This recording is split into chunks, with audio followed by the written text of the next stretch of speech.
श्वेता चौहान जी। राधे राधे महाराज जी। महाराज जी, मेरा मन बहुत दुखी और व्याकुल है। अभी 10 दिन पहले मेरे 8 महीने के बेटे की अकाल मृत्यु हो गई। वो महाराज जी, क्या मैं फिर से बच्चे से मिल पाऊंगी कभी? नहीं, इस देश का खेल यही है, यहाँ जो बिछुड़ा फिर मिला नहीं। जैसे माँ बिछुड़ गई तो दोबारा हम चाहे भी थोड़ी मिल सकते हैं, पिता बिछुड़ गए तो दोबारा चाहे थोड़ी मिल सकते हैं। तो इस देश का खेल है कि एक बार जो बिछुड़ गया फिर वो दोबारा मिले। मेला में बिछुड़ जाए तो मिल सकता है, लेकिन यहाँ शरीर छोड़ करके जब चला गया तो दोबारा फिर उससे मिलना बहुत कठिन है। दोबारा मिलना बहुत कठिन है। अब वो जीव किस लोक में गया, किस योनि में गया, क्या पता चले कि वो क्या बना जा करके, किस योनि में गया, किस लोक में है, ये तो भगवान ही जानते हैं ना। तो हमारा अच्छा, अगर वो किसी और लोक में हो और रूप में हो तो उससे हमें प्यार नहीं है। हमें तो प्यार था जो हमारे पुत्र के रूप में था। तो हमारे पुत्र के रूप में जो था वो कभी नहीं मिलेगा।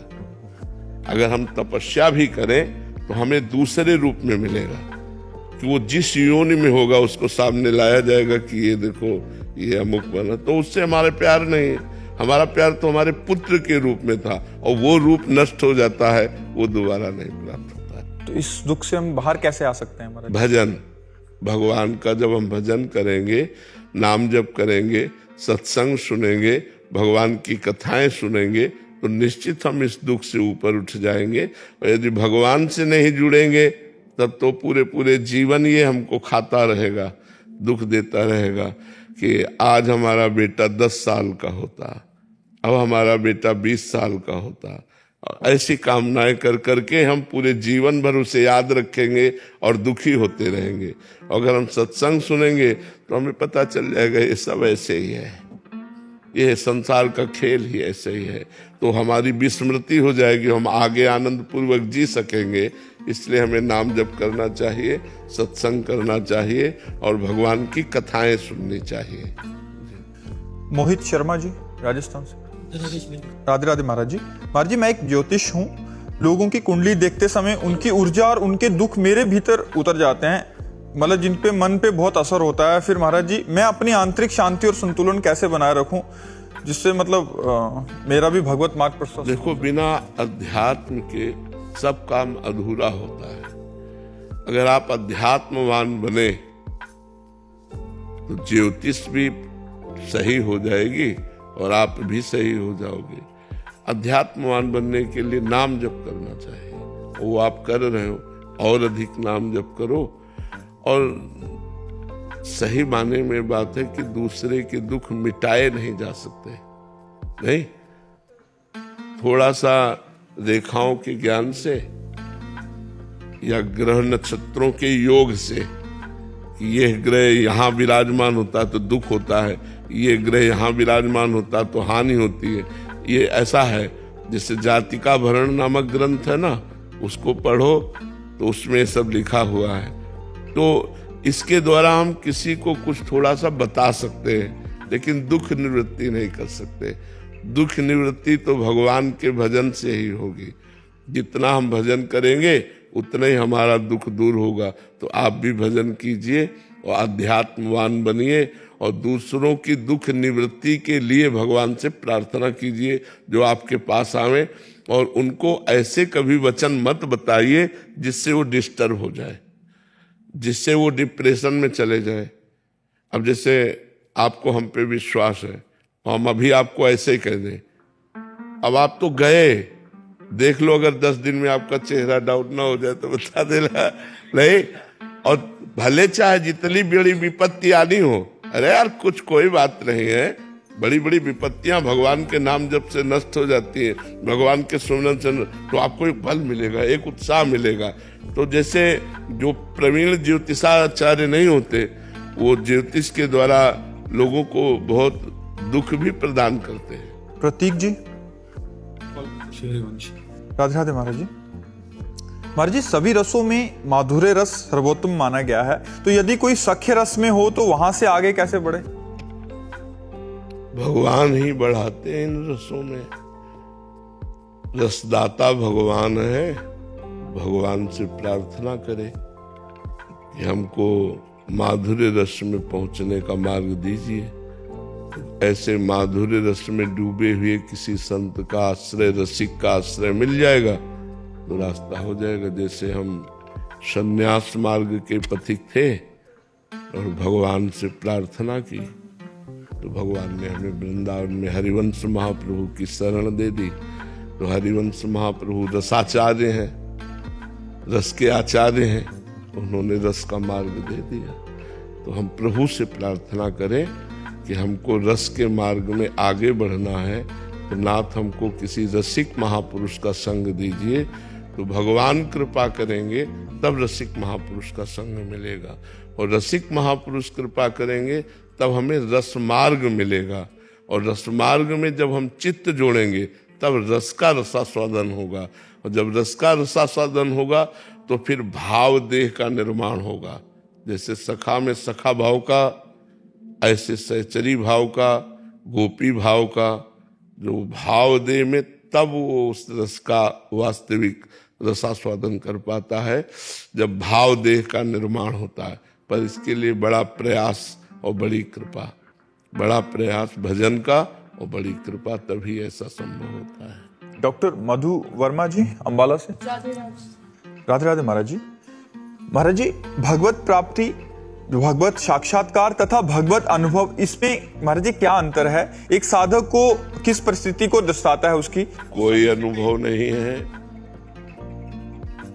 इनमें। अंतर आए जब भगवान प्रकट होते हैं तो अंतर में भी प्रकट होते हैं, बाहर भी प्रकट होते हैं, उनमें कोई अनुभव के अंतराय नहीं होते। जो अंदर दिखाई देते हैं वही बाहर दिखाई देते हैं। बहिरंतश्च भूतानाम अचरम चरमेव च सूक्ष्मात् तद विज्ञेयम दूरस्थम चान्तिके च तत्। वो परमात्मा जब किसी के अनुभव में आता है तो बहिरन वो भीतर देखता है, अंतर में वो बाहर देखता है, वो दूर देखता है, वो नजदीक देखता है, वो जिधर देखता है जित देखूं तित श्याममयी है। अब देखने में अंतराय हो जाता है, अनुभव में अंतराय नहीं होता। देखने में कोई राम रूप उपासक है, कोई श्याम रूप उपासक है, कोई शिव रूप उपासक है, कोई गणपति रूप उपासक है, तो वही परम तत्व विभिन्न रूपों में भक्तों की भावना के अनुसार वो दर्शन देता है। जाकी रही भावना जैसी प्रभु मूर्ति देखी तिन तैसी। अब कोई निराकार परमात्मा की उपासना करता है तो वो केवल अनुभव में आएगा, वो दिखाई नहीं देगा। अब साकार भगवान की उपासना करता है तो अनुभव में भी आएगा और वो दिखाई भी देगा। जैसे हम चाहें कि हम प्रभु से बातचीत करें तो हमारी उतनी भजन की क्षमता हो जाए कि पांच भौतिक शरीर से हमारा राग नष्ट हो जाए और हमारे अंदर चिदानंद भाव देह की रचना हो, तो हम चिदानंद भाव से सच्चिदानंद भगवान से बातचीत कर सकते हैं, इस शरीर से नहीं। ये शरीर पांच भौतिक है, ये माता पिता के द्वारा प्रकट हुआ शरीर, यह पवित्र शरीर है। इस शरीर से हम भगवान से बातचीत नहीं कर सकते। इसी शरीर में अंतर में जो एक भाव शरीर प्रकट होता है वो भजन के द्वारा होता है। उस शरीर से इन्हीं श्रवणेन्द्रिय से हमें सुनाई देगा, इसी वाक्येंद्रिय से हम बोलेंगे, लेकिन वो दिव्य होगी। तब हम भगवान से बातचीत करते हैं, तब हम भगवान को देखते हैं। जैसे अर्जुन जी भगवान के साथ हैं तो जो अर्जुन जी भगवान का रूप देख रहे हैं वो रूप अपने लोग नहीं देख सकते, लेकिन अर्जुन जी जो रूप देख रहे हैं उससे भी एक अलौकिक रूप है जिसको भगवान ने अर्जुन को दिव्य दृष्टि दी, तब देख पाए। तो भगवान के विभिन्न रूप हैं, भगवान के विभिन्न लीलाएं हैं, विभिन्न नाम हैं। भक्त जैसी भावना करता है वैसा भगवान उसके अनुभव में और उसके साक्षात्कार में आते हैं। अनुभव होता है भगवान है और उसका हृदय प्रतिपल इसी आनंद में डूबा रहता है, लेकिन भगवान कैसे हैं ये साक्षात्कार में आता है। लेकिन अनुभव सबका एक जैसा होगा, चाहे निराकार हो चाहे साकार जैसा हो, लेकिन साक्षात्कार जो होगा वो अलग होगा, वो रूप धारण किए होगा और वो अरूप होगा। ऐसा। सुगम सिंह जी। राधे वल्लभ शेरवंश महाराज जी। महर्षि, शरणागत साधक या उपासक को किन गलतियों को जीवन पर्यंत भूल के भी नहीं करना चाहिए? सबसे पहली बात, अगर गृहस्थ है तो अपनी पत्नी के सिवा किसी और माता बहन की तरफ गंदी दृष्टि न करे, गलत भावना न करे, और विरक्त है तो संपूर्ण जगत की स्त्रियों से मात्र भाव रखे, कभी भोग्या भाव न रखे। यदि भोग्या भाव रखेगा तो वो भ्रष्ट हो जाएगा और वो भगवान का भक्त नहीं कहा जाएगा, वो भगवान का शरणागत नहीं माना जाएगा। दूसरी बात, रसेंद्री के द्वारा हम वही पदार्थ पाएंगे जो शास्त्र आज्ञा करता है। मनमानी पदार्थ हम नहीं पा सकते। जैसे भोजन सात्विक होना चाहिए, अब हमारे भोजन पाने में ऐसी बहुत सी वस्तुएं हैं जो हमें निषेध की गई है। मांस है, अंडा है, ये चीजें निषेध की गई है। हम भूलकर निषेध वस्तुओं का सेवन न करें। पेय पदार्थों में शुद्ध पानी भगवान को अर्पित करके पिए, और कहीं कोई शराब आदि पी तो बिल्कुल नहीं, कदापि नहीं, वो शरणागत भक्त नहीं माना जाता। तो ये रसेंद्री और जनेंद्री अगर दो हमारी ठीक हुई तो बाकी सारी इंद्रियां अपने आप कंट्रोल में हो जाएंगी। जिसकी रसेंद्री और जनेंद्री गलत होती है वो कभी भक्त हो ही नहीं सकता। वो भक्त का ड्रामा कर रहा है, भक्ति का नाटक कर रहा है, वो पाखंड कर रहा है, भक्त नहीं हो सकता। जिसकी जबान, इसमें दो है, वाकेंद्री और रसेंद्री। यहाँ दो इंद्रियां हैं, एक कर्मेंद्री है, एक ज्ञानेंद्री।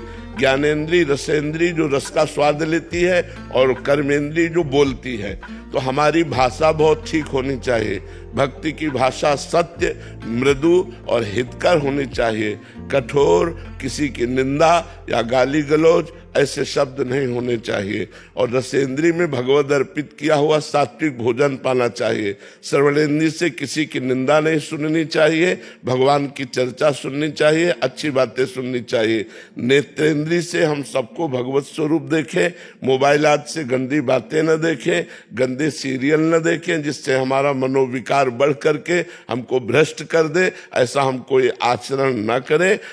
श्री कृष्ण अनुकूलेन प्रतिकूलस्य विसर्जनम, भगवान के अनुकूल चलना है। भगवान के प्रतिकूल खान पान व्यवहार आचरण ये सब हमको त्याग देने हैं। और सावधानी सबसे बड़ी ये रखनी है कि हमको 1 मिनट के लिए भी भगवान को नहीं भूलना है। क्यों? क्योंकि मृत्यु हमारे जीवन के साथ है। पता नहीं कब हमारा शरीर छूट जाए, और उस समय हम भगवान का चिंतन ना कर रहे हों और हमारा शरीर छूट गया तो फिर जहां चिंतन होगा वहीं हमारा जन्म हो जाएगा। जैसे राजर्षि भरत जी सब कुछ त्याग करके गंडकी नदी के किनारे भगवान का भजन कर रहे हैं, लेकिन एक हिरण के बच्चे से आसक्ति हो गई। तो अंतिम समय उनका हिरण का चिंतन हुआ, तो उनको इतने बड़े भक्त होने पर भी हिरण की योनि में जाना पड़ा। तो हम सावधान रहे, हर मिनट हर सेकेंड राधा राधा राधा रटे तो हम भगवान के शरणागत हैं। खान पान व्यवहार आचरण की सावधानी और निरंतर भगवान के जप करने का प्रयास। अनु सिंह जी, नोएडा से। राधे राधे। राधे राधे महाराज जी। महाराज जी, मैं एक बात जानना चाहती हूँ कि आत्मा को हम कैसे जानें एवं आत्मा का स्वरूप क्या है? आत्मा का स्वरूप जो भगवान का स्वरूप है वही स्वरूप है। जैसे जीव को भगवान का अंश कहा गया है, तो हम कहते हैं चाहे 1 टैंकर गंगा जल ले लो या 1 चम्मच गंगा जल ले लो, गंगा जल तो गंगा जल ही है। ऐसे ही परमात्मा का अंश कहो, चाहे वो अंशांश कहो, वो पूर्णमदः पूर्णमिदं पूर्णात् पूर्णमुदच्यते पूर्णस्य पूर्णमादाय पूर्णमेवावशिष्यते। वो परमात्मा पूर्ण है तो उसका अंश भी पूर्ण है। तो जो आत्मा है वो पूर्ण परमात्मा स्वरूप ही है, पर वो देह भाव में हो जाने के कारण स्त्री और पुरुष भाव को प्राप्त हो गया। इसीलिए वो अपने को न जानकर 3.5 हाथ के शरीर में रहते हुए सबके हाथों से नापो तो 3.5 हाथ का शरीर है। इसमें रहते हुए 50 वर्ष हो जाते हैं, हम अपने आप को नहीं जान पाते। हम अपने आप को इस 5 भौतिक ढांचे को ही मानते हैं। ये जो 5 भौतिक ढांचा है, हम मानते हैं हम यही है। यही अज्ञान है और यही बार बार जन्म मरण का हेतु बनता है। अगर हम अपने स्वरूप को जान जाए तो हमारा मोक्ष हो जाए। उस स्वरूप को जानने के लिए पहला नियम है सद्गुरु की शरण होना। जैसे हमें कहीं भी जाना तो गाइड की जरूरत है, क्योंकि हम जहाँ नहीं जानते हैं वहाँ हमें गाइड चाहिए। तो हम मोक्ष मार्ग को नहीं जानते हैं, आत्मा को नहीं जानते हैं। तो जो आत्म स्वरूप को प्राप्त हो चुके हैं, ऐसे संत को गुरु रूप में वर्णन करें। गुरु बहुत सावधानी से बनाना चाहिए। ऐसा नहीं कि किसी के प्रवचन सुन करके हम किसी को गुरु बना लें। प्रवचन तो पढ़ लिख के भी किया जा सकता है, लेकिन अनुभव, पार ब्रह्म परमात्मा का अनुभव किए हो और शाब्द ब्रह्म वेदों का ज्ञान रखता हो, दोनों बातें होनी चाहिए।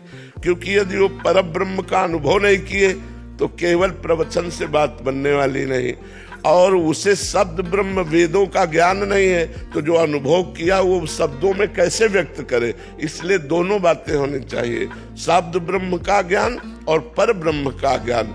ऐसे यदि हम सद्गुरु का वर्ण करें और उनके बताए हुए नाम मंत्र और उन साधना के द्वारा यदि हम अपने जीवन को भागवतिक बना सकें तो धीरे धीरे हमारे पहले 3 शरीर हैं। यह है स्थूल शरीर, इससे राग नष्ट होगा। फिर दूसरा सूक्ष्म शरीर, जिसे मन बुद्धि चित्त अहंकार 5 ज्ञानेंद्रियां 5 कर्मेंद्रियां कहते, इससे हमारा ममत्व हटेगा। तीसरा है कारण शरीर, जिसे स्वभाव कहते हैं। हमारा स्वभाव परमात्मिक हो जाएगा, भागवतिक हो जाएगा। अभी सांसारिक है, 3 गुणों के द्वारा प्रेरित होकर स्वभाव में हमारे कभी शांत, कभी घोर, कभी प्रमाद, आलस्य, निद्रा, यही चलता रहता। सतोगुण, रजोगुण, तमोगुण, तीनों गुणों से तीत हो जाए, ऊपर हो जाए हमारा स्वभाव, भगवत भाव वाला हो जाए, तब हम अपने स्वरूप को जान पाएंगे। इसलिए स्वरूप का बोध प्राप्त करने के लिए पहले विवेक, और वो सद्गुरु से होता है। बिन सत्संग विवेक न होई, बिना सत्संग के विवेक नहीं होता। पहले विवेक, विवेक का मतलब क्या है? सत्य और असत्य का ज्ञान होना। दूसरा, जिस असत को हमने जाना कि ये झूठा है, भोगों में सुख नहीं है, तो लोक परलोक के भोगों से वैराग्य। सम, इंद्रियों का निग्रह। दम, मन का निग्रह। तितिक्षा, सहनशील। श्रद्धा, गुरु चरणों में शास्त्रों में पूर्ण श्रद्धा।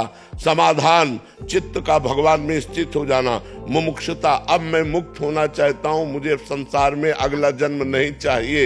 ये बातें हो तो वो आत्मज्ञान प्राप्त कर सकता है, तब वो आत्मबोध। और जिसे आत्मबोध प्राप्त हो जाता है फिर उसका अगला जन्म नहीं होता। और जब तक आत्मबोध नहीं प्राप्त होता तब तक बार बार जन्म मरण का चक्र चलता रहता है। शोभित अग्रवाल जी, गुरुग्राम। श्री हरिवंश महाराज जी, महाराज जी, सामान्य जीवन में कुछ ना कुछ रुकावटें प्रतीत होती ही रहती हैं। ऐसे में भजन में निरंतरता कैसे प्राप्त कर सकते हैं? अभ्यास के द्वारा।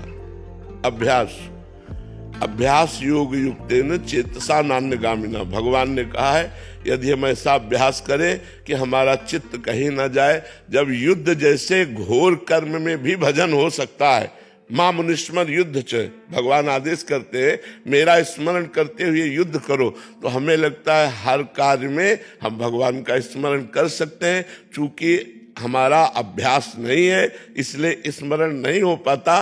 नहीं तो हर कार्य में हम, जैसे देखो आप सुन रहे हो लेकिन एक बात अंदर कुछ और चल रही है, आपके अंदर चल रही ना।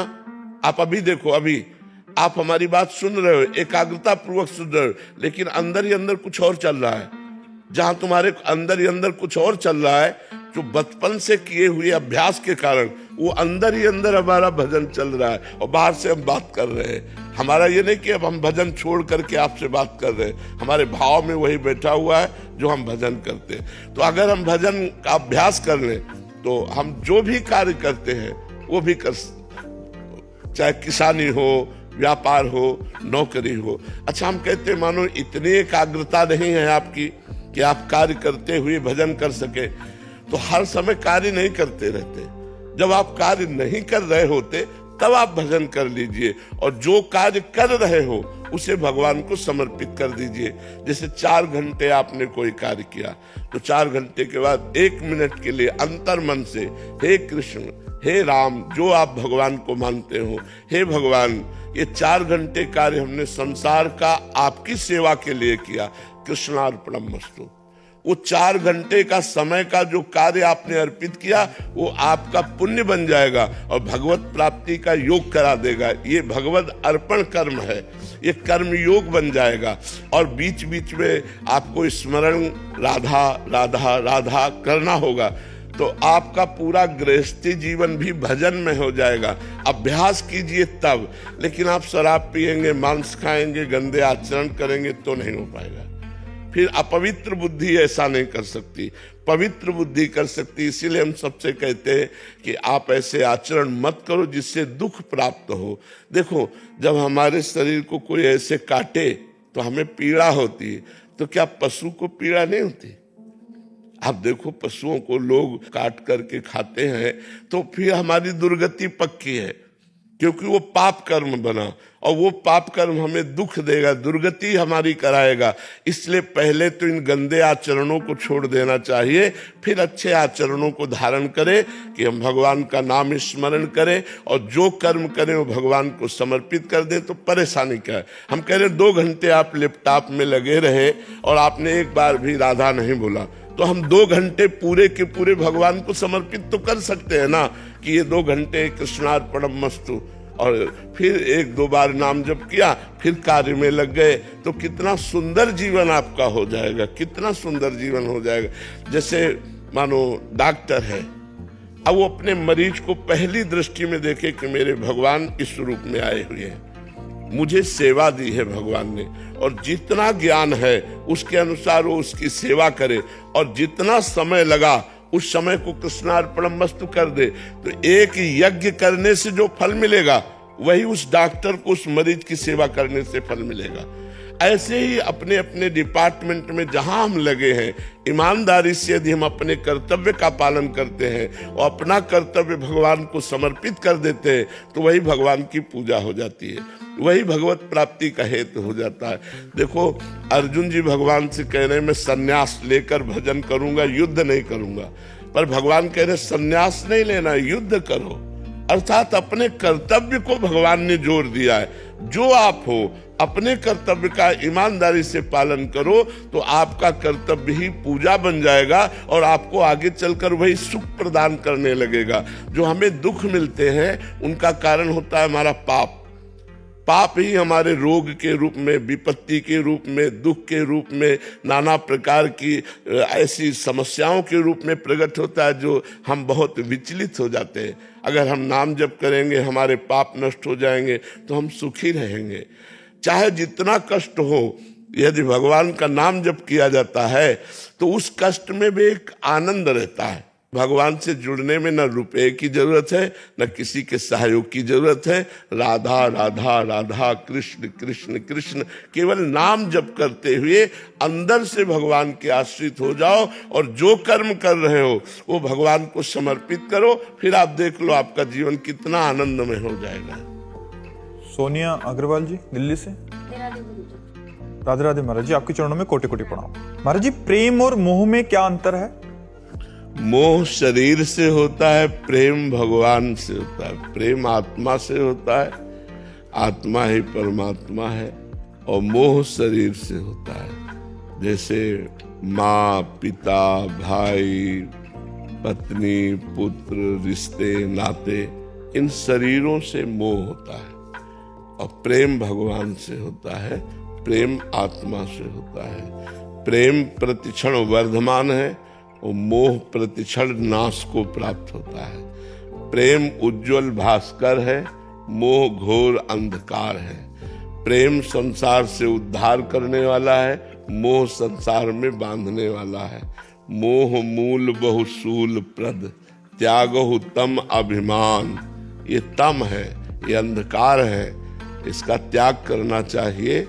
जो शरीर और संसार में मोह है, इसी के कारण भगवान से प्रेम नहीं हो पाता।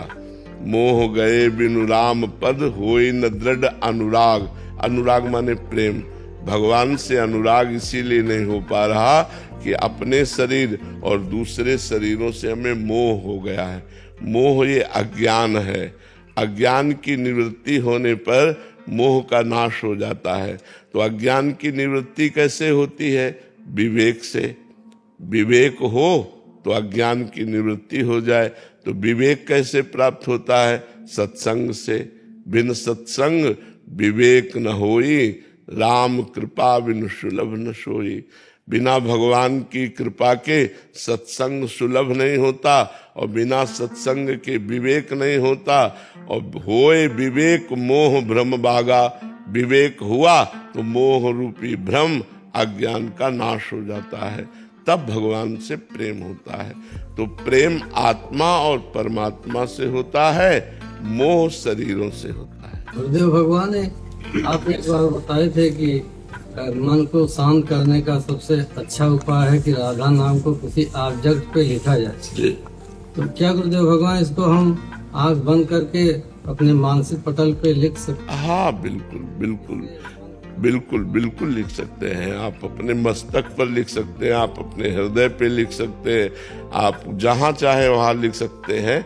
नाम को लिख करके जो जप करने का प्रक्रिया है वो बहुत उत्तम है, बहुत उत्तम। इससे बहुत जल्दी लाभ प्राप्त होता है। अरस जी पंजाब से। श्री हरिवंश महाराज जी। श्री हरिवंश महाराज जी, महाराज जी आपके श्रीमुख से सुना है कि भगवत प्राप्ति के लिए शुभ और अशुभ दोनों संस्कारों का नाश आवश्यक है। महाराज जी मेरी जिज्ञासा है कि इसका वास्तविक अर्थ क्या है? क्या हमें शुभ कर्म जैसे दान, सेवा, परोपकार भी फल की आसक्ति के कारण छोड़ देना चाहिए? नहीं, हमको करना चाहिए, लेकिन भगवान को अर्पित कर देना चाहिए। तो दियम वस्तु गोविंदम तुभ्यमेव समर्पये। भगवान ने ही आपको धन दिया है, भगवान ने ही आपको शरीर दिया है, भगवान ने ही आपको बुद्धि दी है। तो सेवा इन्हीं से होती है, शरीर से होती है, बुद्धि से होती है और धन से होती है। तो हे भगवान, आपके द्वारा दी हुई वस्तु से आपकी ही सेवा हो रही है, और ये सेवा भी आपको समर्पित है। तो इससे भगवत प्राप्ति का योग बन जाएगा। और अगर पुण्य हुए तो पुण्य का फल सुख है, और वो सुख संपत्ति ये हमें और प्रमाद स्थिति प्रदान करके घोर दुख में पहुंचा देती है। या बहुत अच्छे पुण्य हुए तो स्वर्ग मिल गया, स्वर्ग में थोड़ा भोग भोगे और फिर मृत्यु लोक में आ गए। पुण्य छीने मृत्यु लोके विशंति। तो इससे काम तो बना नहीं ना, काम तो बनेगा भगवत प्राप्ति से। इसीलिए शुभ अशुभ दुर्ग विध्वंस बल तब जयति जयति जग उच्चरय। शरण निरापक पद रमित सकल अशुभ शुभ नंस देत सहज निश्चल भगत सुजय जय श्री हरिवंश। शुभ और अशुभ दोनों का जब नाश हो जाता है तब भगवान के चरणों में अटल प्रेम होता है, अचल प्रेम होता है। और जब भगवान के चरणों में प्रेम हो जाता है तभी जीव को परम विश्राम मिलता है, परम आनंद की प्राप्ति होती है। आवागमन चक्र से जीव मुक्त हो जाता है। इसलिए भगवान से प्रेम होना अनिवार्य है, और उसके लिए हमें खूब नाम जप करना है, डट के नाम जप करना है। हमें जो पुण्य करने हैं वो भगवान के लिए करने हैं। गंगा स्नान किया भगवान के लिए, किसी जीव को भोजन पवाया भगवान की प्रसन्नता के लिए, किसी को धन दिया भगवान की प्रसन्नता के लिए। तो वो पुण्य कर्म नहीं हुआ, वो भगवान की प्रसन्नता के लिए हुआ। और मैंने 10 रुपया इनको दान किया, वो पुण्य कर्म हो गया। तो 10 की जगह 1000 मिल जाएंगे। तो हमारी बुद्धि जब 10 में ठीक नहीं है तो 1000 में कहाँ से ठीक हो जाएगी? श्री हरिवंश महाराज जी आपके मुख से राधा नाम की इतनी महिमा सुनी, लेकिन अपनी लाडली की सहसा प्रीति हरिवंश नाम में है, तो फिर इसमें मन हरिवंश नाम, राधा वल्लभ नाम, शरणागत मंत्र, निज मंत्र सब हरिवंश है, कोई अलग थोड़ी है। राधा कहोगे तो हरिवंश है, हरिवंश कहोगे तो राधा है। हर शरणागत मंत्र जप कर रहे हो तो हरिवंश जप कर रहे हो, निज मंत्र जप कर रहे हो तो हरिवंश जप कर रहे हो, राधा वल्लभ जप कर रहे हो तो हरिवंश जप कर रहे हो। ये अलग नहीं है। हरिवंश का स्वरूप क्या है? हरि राधा वृंदावन सास है। तो बस चाहे राधा कहो तो वही पूरा संपूर्ण वैभव उसी में विराजमान है। चाहे कृष्ण कहो तो संपूर्ण वैभव विराजमान है, चाहे गोविंद कहो तो वही संपूर्ण वैभव विराजमान है। इसलिए महाप्रभु कह रहे कृष्ण कृष्ण गोविंद कहे, जपो कुछ तो जपो, पकड़ो जो तुम्हें नाम हरिवंश नाम तो हरिवंश हरिवंश हरिवंश हरिवंश रटो, तो जो तुम्हें प्रिय लगे, राधा राधा राधा राधा राधा। हरिवंश महाप्रभु प्रसन्न होंगे तो क्या देंगे? राधा नाम देंगे। तो हरिवंश कृपा से ही राधा नाम में प्रीति होती है।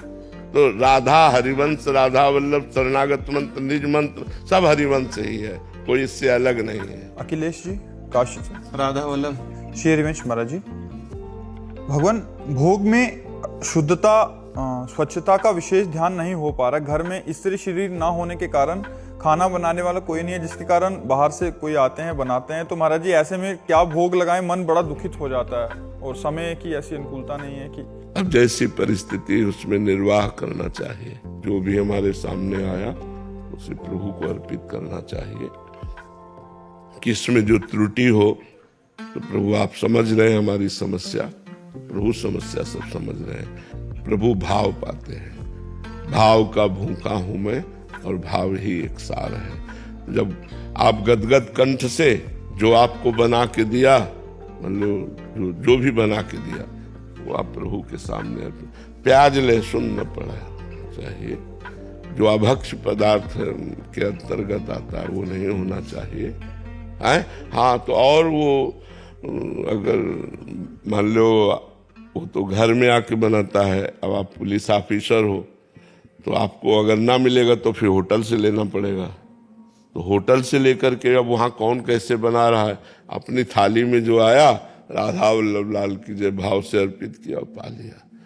तो अब जब ऐसी परिस्थिति के अनुसार है ना, जहाँ जैसी परिस्थिति होती है वहाँ वैसी पूजा होती है। तो जैसी परिस्थिति वैसे के अनुसार चलो। हाँ बिल्कुल बिल्कुल नहीं, जो जैसी परिस्थिति है जो आपके सामने आवे उसी को भगवान को भोग लगा के खूब पाओ और खूब नाम जप करो, तो वो बुद्धि खराब नहीं करेगा। भगवान को अर्पित किया हुआ प्रसाद हमारी बुद्धि को शुद्ध करके भगवान में लगाता है। जनेश जी गुजरात से। जय श्री महाकाल। राधे राधे महाराज जी। महाराज जी, यदि हमें महादेव जी की सेवा में प्रवेश प्राप्त करना हो, कैलाश धाम तक पहुंचना हो, तो हम कैसे प्रवेश करें? उनके पावन प्रेम की प्राप्ति कैसे हो? हाँ, निरंतर शाम सदाशिव शाम सदाशिव शाम सदाशिव नाम जप करो और रोज भगवान शंकर का जलाभिषेक करो और बिल्व पत्र चढ़ाओ और जो उनको प्रसन्नता प्राप्त करने वाले आचरण हैं वो आचरण करो। शास्त्र सम्मत, शास्त्र विरुद्ध आचरण पसंद नहीं है। और जल्दी प्रसन्न करना हो तो हरि की नाम लीला कथा भगवान शंकर को सुनाओ, बहुत जल्दी प्रसन्न हो जाएंगे। भगवान शंकर को हरि का नाम, हरि की लीला, हरि की कथा बहुत पसंद है। अगर उनको सुनाओ तो बहुत जल्दी प्रसन्न हो जाएंगे।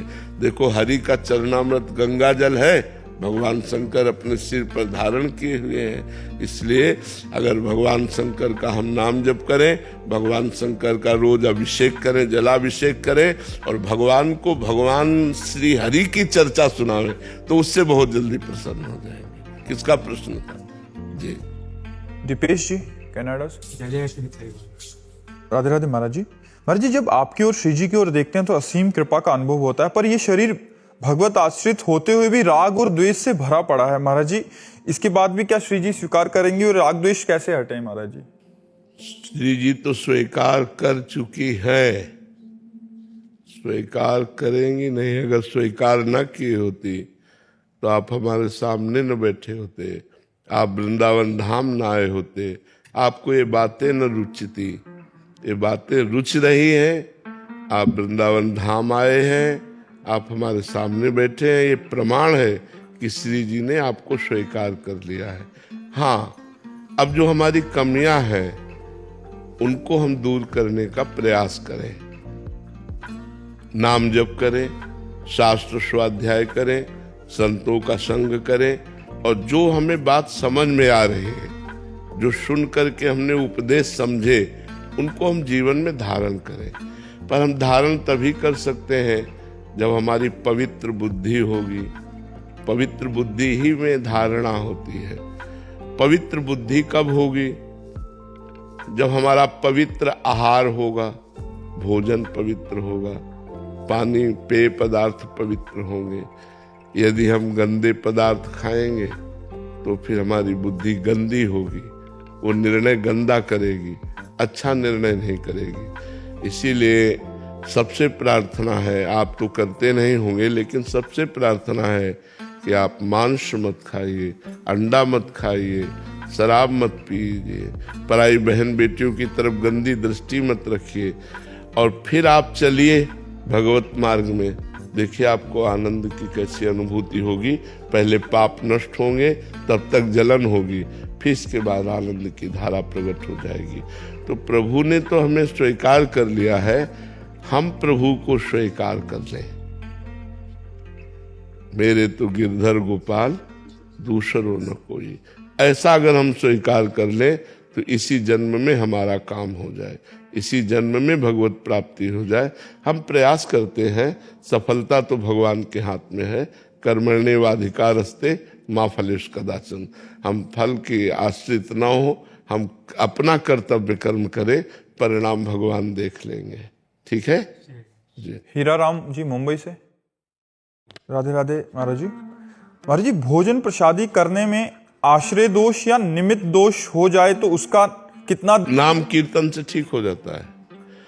भोजन अगर बनाने वाला अपवित्र विचार वाला है या भोजन में कोई भी अपवित्रता है, तो जब भोजन सामने आवे, हम नाम कीर्तन करके फिर भगवान को अर्पित करके पावे तो भोजन निर्दोष हो जाता है। नाम संकीर्तन से, भगवान का नाम जप करते हुए पाने से, भगवान को पवा के पाने से भोजन के दोष नष्ट हो जाते हैं। इसलिए उसकी चिंता मत करो, भगवान नाम कीर्तन करो, भगवान की जय जयकार करके फिर भोजन पाओ। अजय पांडे जी लखनऊ से। श्री राधे राधे।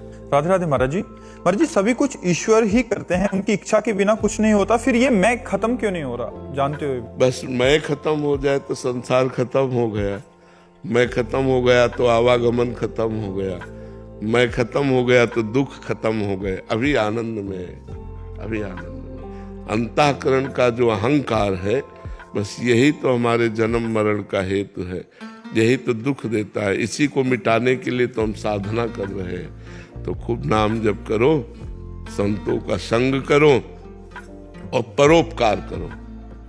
परोपकार करने से अहंकार नष्ट हो जाता है। दूसरों को सुख देने की चेष्टा करो, नाम जप करो, भगवान से प्रार्थना करो। अहंकार नष्ट हो गया तो फिर क्या, फिर तो महात्मा है। अहंकार ही तो सारा खेल है। विद्या का, रूप का, कुल का, धन का, यौवन का, ये विविध प्रकार का जो अहंकार है, यही हमारा बांधने वाला है। अहंकार नष्ट हो गया तो संस्कृति मूल शूल प्रद नाना, सकल शोकदायक अभिमाना, ताते करें कृपा निधि दूरी, सेवक पर ममता अति भूरी। तो कृपा निधि ही इस अहंकार को दूर करेंगे। हम उन भगवान की शरण में हो जाएं, भगवान का नाम जप करें, भगवान की लीला कथा सुने और परोपकार करें, दूसरों का हित करें। अवसर मिल जाए दूसरों की सेवा करने का तो जरूर सेवा करें, इससे अहंकार गलित हो जाता है। और ये अज्ञान के कारण है, जब ज्ञान होगा तो अहंकार नष्ट हो जाएगा। ये अज्ञान के कारण अहंकार है। भरत जी नागपुर से। राधे राधे महाराज जी। राधे राधे महाराज जी। मेरा सवाल है कि सिर्फ नाम जप से और सत्संग से सब प्रारब्ध झेलने का साहस मिल जाएगा, क्योंकि हमें पता नहीं और कितने भुगतना पड़ेगा? हम तो झेल रहे हैं बेटा, इतना भयानक कष्ट भी हमें भगवान हंसकर कटवा रहे हैं। हम रो के नहीं काट रहे, हम मुस्कुरा के काट रहे, आनंद पूर्वक काट रहे हैं, बिल्कुल आनंद पूर्वक। तो इसलिए हमें लगता है अगर सत्संग सुनो और नाम जप करो तो बड़े से बड़े कष्ट को सह सकते हो। भगवान का आश्रय बड़े से बड़े कष्ट को सहा देता है। अगर भगवान का भरोसा नहीं है, भगवान का आश्रय नहीं, तो टूट जाओगे। यहाँ मनुष्य कोई बिरले ऐसे प्रेमी होते हैं जो साथ दे, नहीं तो साथ नहीं देते। दुख में सब साथ छोड़ देते हैं और सुख में सब साथी होते हैं। भगवान के सिवा कोई बिरला ही ऐसा होता है जो प्रेम करे, नहीं तो कोई प्रेम नहीं करता है। यहाँ सब स्वार्थ वाले लोग हैं। तो अगर अपना शरीर स्वस्थ है, अपने पास रुपए हैं, तो दसियों मित्र बन जाएंगे। और अपना संकट में फंसे हुए हैं तो हमें लगता है कोई मित्र नहीं साथ देता। क्यों?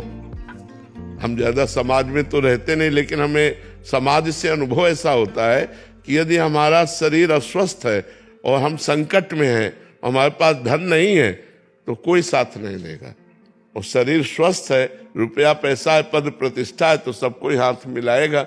नहीं तो दुखिया का केवल भगवान ही मुखिया है। भगवान ही सहयोग देने वाला है, दूसरा कोई सहयोग देने वाला नहीं है। तो इसलिए नाम जप करो और खूब आनंद से, दुखमय जीवन होने पर भी आनंद से जीवन कट जाएगा। ये हम अपने अनुभव से कहते हैं, हमें बड़ा आनंद रहता है, बड़ी कृपा भगवान की रहती है। किडनी फेल है, समस्याएं हैं, लेकिन कोई समस्या नहीं, सब आनंद ही आनंद है। भगवान अंदर आनंद देते हैं और बाहर से दुख देते हैं, तो क्या फर्क है? बाहर से सुख हो, अंदर जलन हो, तो क्या उससे होना है? अंदर आनंद है, न मरने का डर है, न दुख का डर है, न कोई परेशानी है। सब भगवान की कृपा से आनंद ही आनंद है। ऐसा अनुभव हो रहा है, मुझे आनंद चारों तरफ से घेरे हुए है, मेरा हृदय आनंदित बना रहता है। तो किडनी फेल है तो क्या, अब जब तक भगवान की इच्छा है तब तक जी रहे, और जिस दिन हो जाएगा उस दिन भगवान के पास चले जाएंगे, राधे राधे उनसे करेंगे जाके। यहाँ उनकी जय जयकार कर रहे हो, वहाँ उनकी जय जयकार करना, चाहे यहाँ करवा लो चाहे वहाँ करवा लो, हम तो आपके गुलाम हैं, आपके दास है जी। अश्विनी तोमर जी, राधे राधे। राधे राधे महाराज जी। महाराज जी, जिस प्रकार आपके श्रीमुख से श्रीमद् भागवत जी में सुना था कि जब अक्रूर जी कंस जी का दूत बनकर श्री कृष्ण जी से मिलने ब्रज यात्रा के लिए गए और रास्ते में अक्रूर जी की जो स्थिति श्री कृष्ण जी से मिलने से पहले बनी हुई थी, यदि यही स्थिति किसी भक्त के हृदय में अपने गुरुदेव के प्रति प्रकट हो चुकी हो, लेकिन अपने गुरुदेव से उस स्थिति के अनुसार मिलन ना हो पा रहा और लाख सलाह मिलने पर भी एक ही लालसा हृदय में हो, तो ऐसे में भक्त? देखो, मिलना खास बात नहीं होती, खास बात होती है मिलन की चटपटाहट। हम मिले ना मिले, लेकिन हमें मिलने के लिए रोना तो आना चाहिए। हम अपने प्यारे के मिलने के लिए रोएं और तड़पे, और वो मिले ना मिले। जो आनंद रोने में तड़पने में है वो मिलन में नहीं है, पक्की बात समझ लेना। तो अगर हमारा प्यारा हमसे मान लो नहीं मिल पा रहा है और हम उसके लिए रो रहे हैं, मिलन के लिए तड़प रहे हैं, तो उसमें प्यारे का प्रतिपल सानिध्य रहता है। आप देखो, जब हम प्यारे के वियोग में होते हैं तो उसका रूप हमारे सामने होता है। जब हम प्यारे के लिए तड़प रहे होते हैं तो उसकी बातें, उसकी हर एक एक चेष्टा हमारे दिमाग में नाचती होती है। तो वो हमसे दूर नहीं है, वो हम में समाया हुआ है। जब हम प्रेम में प्यारे के लिए तड़पते हैं तो प्यारे हम में समा जाते हैं, हमारे नेत्रों में समा जाते हैं, हमारे मन में समा जाते हैं, हमारे हृदय में समा जाते हैं। तो हमें लगता है प्यारे के लिए तड़पना सबसे बड़ी बात है। अगर हम तड़प रहे प्यारे के लिए, वो चाहे गुरुदेव हो चाहे इष्ट हो, अगर हम तड़प रहे तो हमारा जीवन धन्य हो रहा है। बस इसे गुप्त रखे और अंदर ही अंदर तड़पे, एकांत में रोए, एकांत में अपने प्यारे के लिए रोए। कोई जान न पावे कि भगवान का प्रेमी है या ये गुरु का प्रेमी है। राधे राधे महाराज जी। महाराज जी, आजीवन लाइलाज बीमारी के कारण मेरी दोनों किडनी फेल हो चुकी थी। मेरी जान बचाने के लिए मेरे पति जी ने मुझे अपनी किडनी डोनेट किया। मेरे पति हमेशा से धार्मिक मार्ग पर चलने वाले इंसान हैं। इतने अच्छे सतमार्ग पर चलने वाले मेरे पति को मेरी वजह से इतना कष्ट हुआ, क्या ये मेरा पाप बन गया या मैं इसका ऋण कैसे चुकाऊं महाराज? नहीं, किसका है? हाँ, तुम अर्धांगिनी हो, आधे अंग पर अधिकार है। हम धन्यवाद देते हैं तुम्हारे पति को, जिसने आपके जीवन की रक्षा के लिए आपको किडनी दान की। कितने वर्ष हुए किडनी ट्रांसफर कराए? पिछले साल ही हुआ महाराज। हाँ, बिल्कुल ठीक है। अब आप स्वस्थ हैं? हाँ जी महाराज। बिल्कुल स्वस्थ हैं, कोई दवा नहीं? नहीं, दवा तो जीवन भर चलेगी महाराज। दवा जीवन भर चलेगी। हाँ, ठीक है। बहुत धन्यवाद है आपके पति को, जो उन्होंने आपके जीवन की रक्षा के लिए अपनी किडनी दान की। वास्तविक ऐसे ही पति होने चाहिए, ऐसा ही प्रेम होना चाहिए पति पत्नी में कि एक दूसरे के लिए प्राण समर्पित हो, एक दूसरे के लिए जीवन समर्पित हो, तभी गृहस्थ सार्थक होता है। हम तुम्हारे पति को बार बार धन्यवाद देते हैं। नहीं तो आजकल तो बहुत ही मानसिकताएं खराब हो रही, लेकिन धन्यवाद है जिन्होंने वास्तविक समझा अपने पति धर्म को और उन्होंने अपनी किडनी दी। हाँ, बहुत सुंदर बात। वो भी स्वस्थ है? हाँ जी, वो भी स्वस्थ है। अच्छा, कहाँ है? अच्छा, आप हैं? आप इनके पति हैं? हाँ, धन्यवाद आपको, बहुत बहुत धन्यवाद। इनके जीवन बचाने के लिए धन्यवाद। और भगवान आपको भी स्वस्थ रखें और आपको भी स्वस्थ रखें। हाँ, दोनों नाम जप करो और अच्छे से चलो, ठीक है? हाँ, आपको इसलिए बार बार धन्यवाद देते कि कलिकाल में अपनी पत्नी के लिए कोई अपने प्राणों की बाजी लगा दे, ये बहुत बड़ी बात होती है। बहुत सुंदर बात, बहुत सुंदर बात। धन्यवाद आपको, बहुत सुंदर जी। महाराज जी, क्या कर्ज अधिक हो जाना भी पूर्व कर्म का फल है? नहीं, मूर्खता कि हमारी जितनी सामर्थ्य नहीं उससे ज्यादा हमें मकान बढ़िया बनाना है, कर्ज कर लिया। गाड़ी लेके चलनी, कर्ज कर लिया। ये मूर्खता है। हमारी सामर्थ्य साइकिल की है तो हम बिना कर्ज लिए साइकिल से चलेंगे। अपनी बेटी का ब्याह करना है तो अपनी सामर्थ्य के अनुसार लड़के से ब्याह कर दो, अपनी सामर्थ्य के अनुसार चलो। कर्ज लेने की जरूरत नहीं है। हमें लगता है कि जो थोड़ा बड़ा तो सहयोग की बात अलग है, ये जो बड़ा कर्ज हो जाता है इसका मूल कारण हमारी आवश्यकता बड़ी हो गई। आवश्यकता बड़ी हो और लोगों में दिखावेपन का भाव।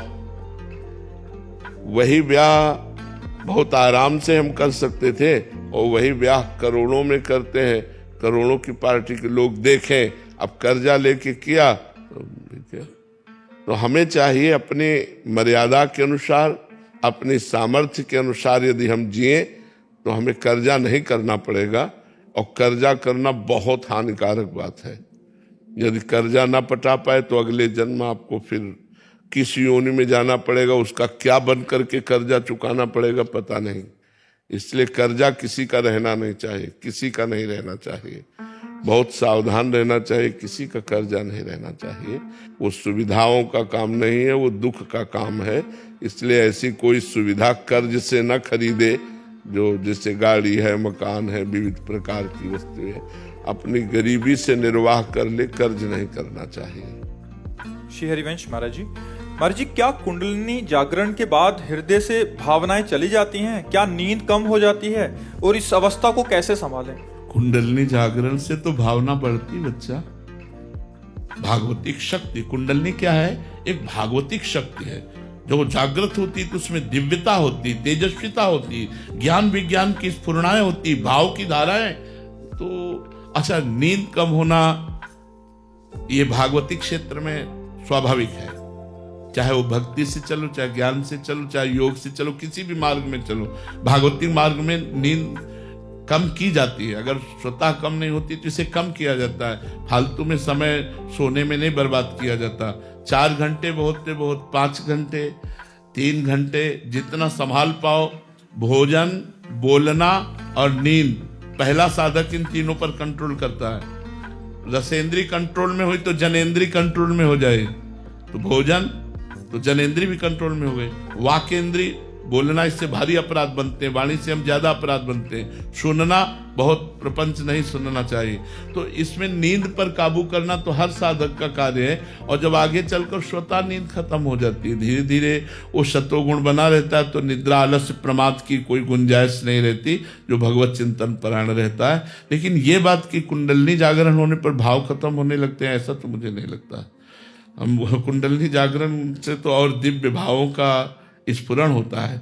जैसे सूर्य प्रकाशित होता है तो अंधकार का नाश होता है, ऐसे वो दिव्य शक्ति जैसे जैसे जागृत होती वैसे वैसे भगवदाकार, ब्रह्माकार वृत्ति बनने लगती है। तो आप जागरण कर रहे हैं क्या कुंडलिनी? अच्छा, कई घंटे सिद्धासन में बैठते हैं? पौना घंटे कुंडलिनी जागरण होती है। अरे भाई, 3 घंटे बिना हिले डुले जब तक पद्मासन और सिंहासन में, सिद्धासन में नहीं बैठोगे तब तक उसमें धक्का ही नहीं लगेगा। और प्राणायाम कितना करते हैं? प्राणायाम आधा घंटा।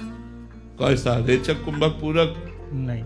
फिर नहीं महाराज जी, आपने लिखा है कि कुंडलिनी की बात की अवस्था को अभी कैसे काय को मजाक? अभी कुंडलिनी जागरण की तुम बात कर रहे हो, अभी उसमें धक्का नहीं लगा यार। एक बार जो उसमें धक्का लगा ना तो महाराज जी आपने एक बार बताया था कि पूरा उछल उछल के अरे भैया 6 घंटा एक आसन पर, 6 घंटे एक आसन पर, हिलना नहीं डुलना नहीं, और भगवदाकार वृत्ति मंत्राकार वृत्ति, ऐसे को 90 प्राणायाम, रेचक पूरक कुंभक। बाल्यावस्था से भगवान के मार्ग में है तो पहले से ब्रह्मचारी महावाक्य संन्यास उस मार्ग से गुजरते हुए आए, तो आज हम वैष्णव मार्ग में, लेकिन पहले हम संन्यास मार्ग में थे। तो यही महाराज जी हमें लगे कि हमारी कुंडलिनी जागृत हो गई है तो फिर कैसे संभालें महाराज जी? भैया जब कुंडलिनी जागृत होती है ना तो संभालने की शक्ति उसी में विराजमान है। आप क्या समझते हो, कुंडली जागरण के लिए 2-4 लोगों को चाहिए क्या संभालने के लिए? उसी में पावर विराजमान होता है। वो भले उठा के कितना भी पटक दे, चाहे जितना, उसमें पूरी सामर्थ्य रहती। कोई ऐसा तो नहीं कुंडलिनी जागरण वाला पागल हो गया, खोपड़ी खराब हो गई, ऐसा। हाँ, प्रारंभिक कुंडलिनी जागरण में यदि कहीं गलती हो गई तो व्यभिचारी बन जाएगा वो। कुंडलिनी जागरण करने के अभ्यास वाला अगर किसी भी तरह वीरपात करता है तो नष्ट हो जाएगा, वो पतित हो जाएगा। ये बहुत सावधानी की जरूरत है। हम कहते हैं राधा राधा रटो, सब जागरण हो जाएगी, तुम्हें पता भी नहीं चलेगा। तुम्हें पता भी नहीं चलेगा कब कुंडलिनी जागृत हो गई, जो कुछ प्राप्त होना सब प्राप्त हो जाएगा। अब मान लो हमारी बात, राधा राधा जपो और आसनों पर बैठो, आसनों पर बैठने का अभ्यास करो। अभी तो आप क्लास ही नहीं कर पाए, 3 घंटे बिना हिले डुले, ऐसे भी नहीं करना, 3 घंटे बिल्कुल एक आसन पे, तब उसमें धक्का लगता है कुंडलिनी में। जब प्राणायाम रेचक पूरक कुंभक इन प्राणायामों के द्वारा, तब उसमें धक्का, वो सोई हुई कुंडलिनी को धक्का लगता है, तब वो होश बदल जाते हैं। रात दिन मंत्राकार वृत्ति, पवित्र आचरण, पवित्र व्यवहार, किसी से कोई मतलब नहीं, तब ऐसे। ठीक है, प्रयासरत रहो आप, कुंडलिनी पर दृष्टि मत रखो, भजन पर दृष्टि रखो कि नाम न छूटे, अपने आप वो जागृत हो जाएगी, आपको पता भी नहीं चलेगा। अनुज शर्मा जी दिल्ली से। जय जय श्री हित। श्री हरिवंश महाराज जी। महाराज जी धर्म और संप्रदाय में क्या अंतर है? धर्म एक सनातन है जो सबके लिए है, और संप्रदाय मार्ग है। सनातन जैसे आकाश, सबके लिए आकाश एक जैसा है, लेकिन मार्ग अलग अलग हैं। उसी धर्म के परिणाम स्वरूप भगवान का अवगाहन करने के लिए। अब जैसे कोई वात्सल्य भाव से भगवान को बेटा के रूप में दुलार करता है तो पुष्टि मार्गी संप्रदाय है। कोई मैं ब्रह्म हूं अद्वैत भाव से भगवान की आराधना करता है तो आद्य गुरु भगवान शंकराचार्य जी का मार्ग है। कोई सहचरी भाव से उपासना करता है तो हरिवंश महाप्रभु स्वामी हरिदास जी, हरिव्यास देवाचार्य जी, श्री भट्ट देवाचार्य जी, इन महापुरुषों के द्वारा जिससे प्रकाशित हुआ मार्ग। सखा भाव में श्री वल्लभाचार्य जी, अष्ट सखा आदि का ऐसा वर्णन है। तो ऐसे जो भाव के द्वारा संप्रदाय बनाए गए हैं, जो चतुर संप्रदाय हैं, ये वो मार्ग हैं जिनके द्वारा हम चलकर भगवदानंद का अनुभव करते हैं। और जो धर्म है वो सनातन है, उसके बहुत से विभाग हैं सनातन धर्म में। जैसे आप सनातन धर्मावलंबी हैं, लेकिन आप किसी के पति हैं, किसी के पुत्र हैं, किसी के भाई हैं, किसी के पिता हैं, तो आपका एक पिता का क्या धर्म होना चाहिए, एक पुत्र का क्या धर्म होना चाहिए, एक भाई का क्या धर्म होना चाहिए। इस तरह से समाज के बहुत से धर्म के स्वरूप प्रकाशित है एक ही सनातन धर्म में। आप शिक्षक हैं तो आप शिक्षक का धर्म क्या होना चाहिए, आप डॉक्टर हैं तो डॉक्टर का क्या धर्म होना चाहिए, आप न्यायाधीश हैं तो न्यायाधीश का क्या धर्म होना चाहिए, आप वकील हैं तो आपकी वकालत का क्या धर्म होना चाहिए। ये वो आकाश की तरह सनातन है और उसके विभाग बहुत से हैं, और संप्रदाय सीधे भगवान से मिलाने का मार्ग। धर्म, अब जैसे आप वकालत का धर्म जानते तो इससे भगवत प्राप्ति तो नहीं हो जाएगी उसके लिए तो, लेकिन जो संप्रदाय मार्ग है ये सीधे भगवत प्राप्ति के लिए ही है, केवल भगवत प्राप्ति के लिए ही है संप्रदाय। समझ पा रहे हो ना? धर्म से अर्थात ले लिया जाता है कि ये अमुक है। ये बीच की मान्यता है। मूल जो है सब सनातन है। सनातन का मतलब पुरातन। मूल में सब सनातन है। ये बीच की मान्यता है कि हम अलग अलग अपने धर्मों को, तो ये समाज का जो विभाजन है ये मानसिकता है। सनातन का विभाजन नहीं हो सकता। सनातन जैसे आकाश का विभाजन हो सकता है क्या? कहीं भी जाओ आकाश है। सनातन वायु है, सनातन आकाश है, सनातन सूर्य है, सनातन पृथ्वी, इसका कभी विभाजन नहीं हो सकता है। तो सनातन के बीच में ही अपनी अपनी बौद्धिक स्तर की छोटी छोटी टुकड़ियां कर ली गई हैं। वो बौद्धिक स्तर की है, बकाया वो भी सब सनातन के अंतर्गत ही है। सनातन से बाहर कोई नहीं है। जैसे आकाश से बाहर कोई नहीं है, ऐसे सनातन से बाहर कोई नहीं है। तो गुरुदेव, अलग अलग संप्रदायों के जो मार्ग है, क्या वो हमारे कर्म धर्म के ऊपर भी फर्क डालते हैं? हाँ, डालते हैं। अलग अलग संप्रदाय की पद्धति है भगवान को रिझाने के लिए। अलग अलग संप्रदाय की पद्धति है। अब जैसे वैदिक सिद्धांत में प्रत्येक द्विजाति को त्रिकाल संध्या करने का आदेश है। अगर वो संध्या नहीं करता तो अपराध है। लेकिन वही द्विजाति जब प्रिया प्रीतम के प्रेम संप्रदाय में दीक्षित हो जाता है तो 8 पैर की हमारी सेवा है। तो जिस समय संध्या गायत्री जप करने का होता है उस समय हमारा संध्या का प्रोग्राम होता है। श्री जी का अष्टयाम सेवा में संध्या की सेवा होती है। उनका संध्या भोग, संध्या आरती, संध्या पद, संध्या के रास के पद, तो विभाजन हो गया ना। वो गायत्री का अनुष्ठान, सूर्य को अर्घ देना आदि आदि जो वो हट गया। अब हम प्रिया प्रीतम की अष्टयाम सेवा में जैसे प्रातःकालीन संध्या, तो हमारी प्रातःकालीन मंगला का भोग, मंगला आरती, मंगला पद, मंगलक हो गया ना। तो जैसे मध्याह्न संध्या, तो फिर मध्याह्न में राजभोग श्री जी का, राजभोग आरती, राजभोग से तो हमारे पास समय नहीं है संध्या का, जो त्रिकाल संध्या करने की। अच्छा, उसका फल क्या है त्रिकाल संध्या का?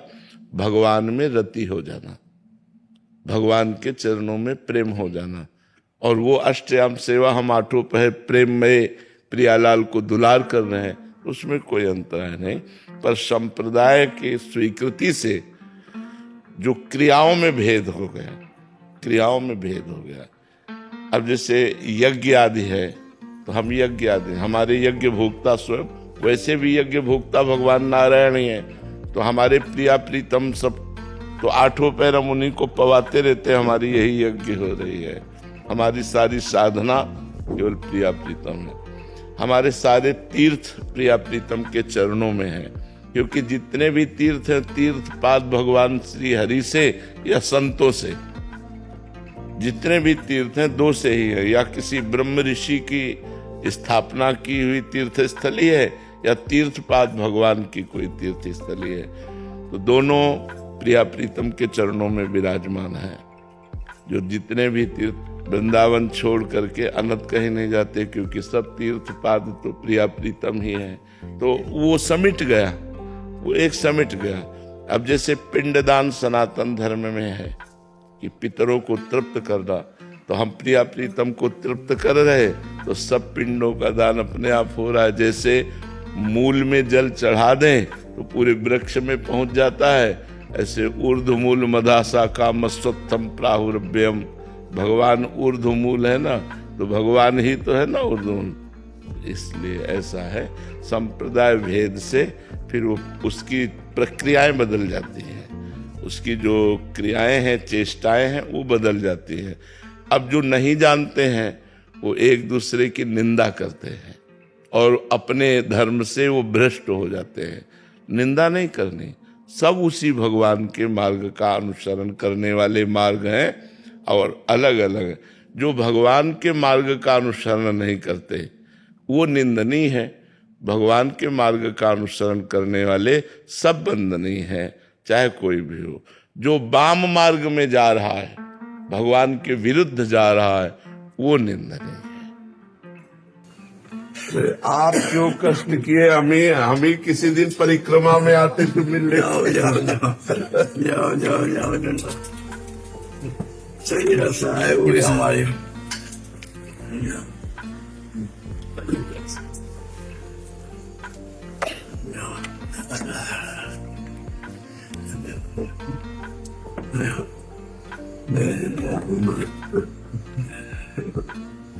बड़ी कृपा, बड़ा वात्सल्य।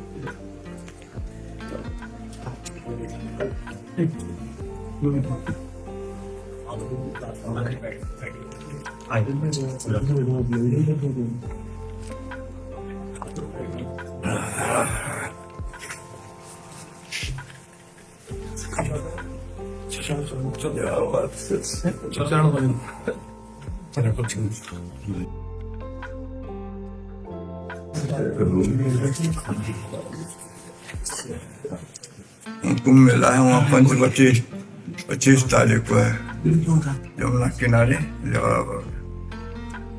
25 तारीख अब जब गए तो बहुत सुख मिला, आप इतना कष्ट से करके आए। परिक्रमा से दर्शन हो जाता था आपका। अब शरीर से घुटने से लाचार। 25 तारीख को है। ऐसा संकल्प है कि ब्रज के 108 संत महापुरुषों द्वारा वहाँ कुंभ क्षेत्र में 108 पंचवटी लगे।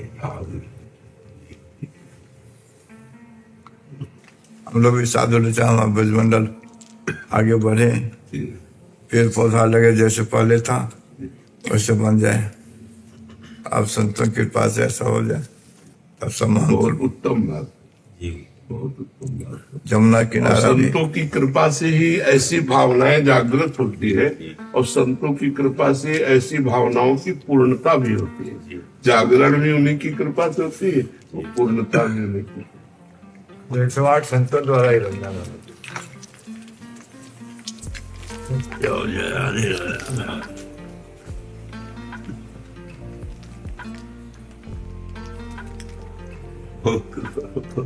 आए परिक्रमा में दर्शन हो जाता है। चलते चलते सब संतों को दंडोत, राधे राधे। कुंज मन में डोलो। हम लोग कुंज तो है, कुंज में सभी लोग रहते हैं।